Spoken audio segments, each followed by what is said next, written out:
من هەمیشە سروشتی خۆم وا بووە ڕازگۆیانە بە خەڵکی کوردستانم وتووە ئەمە نەتیجەی ئەوەیە کە خەڵکێک مزایدەی پێوە کردووە خەڵکێک وتوێتی ئەمە زۆر مهمە خەڵکێک خۆی شکستی هێناوە لە خولی ڕابردوو پێی نەکراوێسا هاتووە لە دەرەوەی پەرلەمان پێی وایە پێی بکرێن نا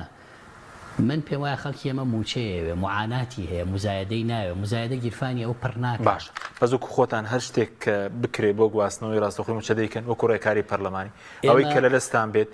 لە یادداشت بێ لە بودجەی ساڵی داهاتوە مار بکرێتەوە ئێمە چەندێک لەگەڵ حکوومەتی هەرێم عیلاقەمان نەبووە باش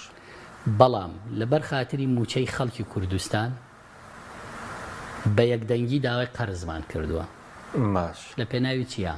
لە پێناوی موچەی خەڵکە ئێستش هەر لە پێناوی موچەی خەڵکە داوامان کردووە کاکەوەرن ئەمە ڕێگایەکی ترە بۆ سەرۆک وەزیران و بۆ پەرلەمانی عێراقی باش و هەر هەوڵێکی تریش هەبێ